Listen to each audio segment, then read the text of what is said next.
Hello, my name's Caitlin Canning. It is 11/18/23. This is my index card, and I am going to be talking about diabetes insipidus today.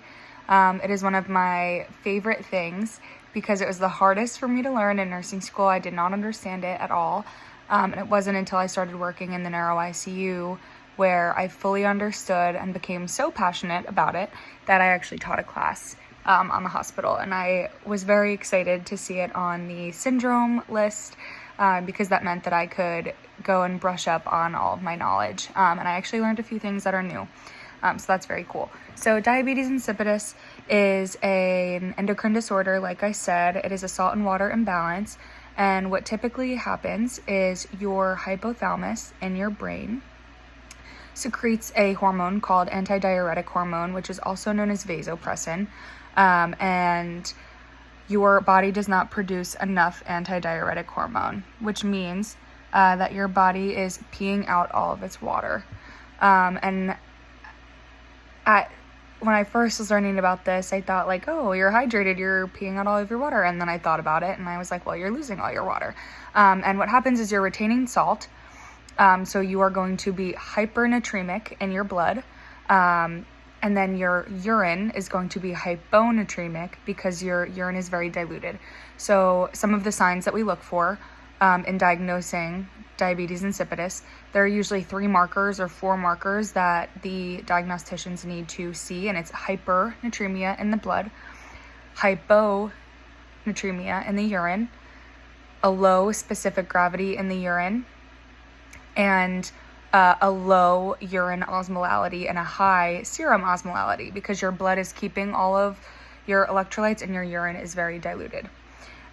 So some of the signs and symptoms that you see, signs, things that are objective to the eye, increased urine output, and then your lab values that I just talked about. And then symptoms, they call it the 3 Ps.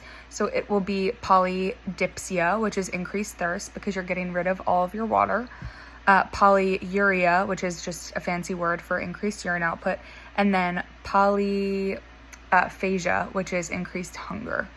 The treatment for diabetes insipidus is subcutaneous, so it's a little injection of a very small dose of vasopressin, which is artificial antidiuretic hormone, and you give it in some form of body fat for your body to absorb.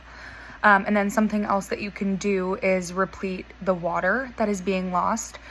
So typically in the patients that we had that had diabetes insipidus, we did something called CC for CC. So every milliliter that the patient urinates out, we give back so that they maintain their fluid balance.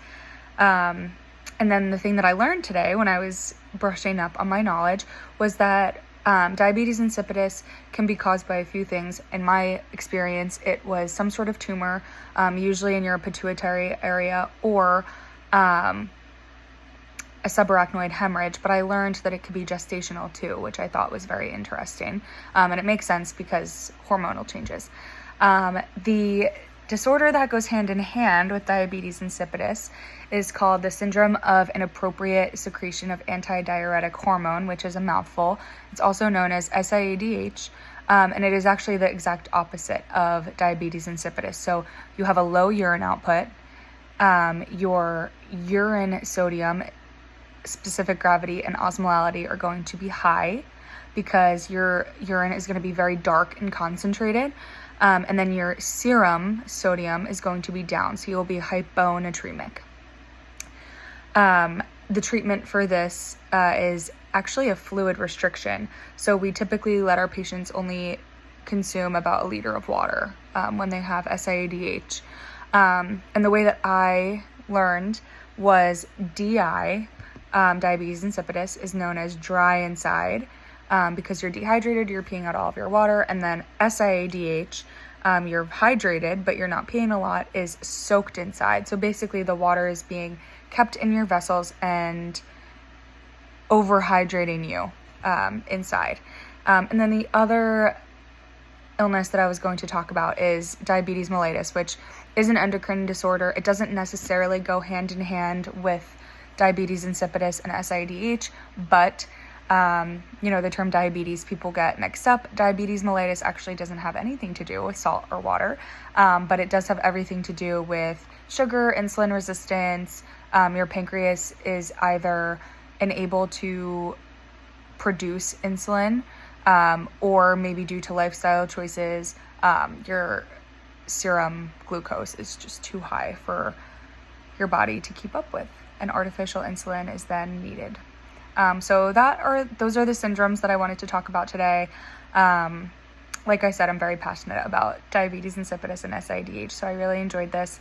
I love when I think that I know a lot about something and I research and I find something new about it. So I really appreciated this assignment. I hope you enjoyed. Thank you.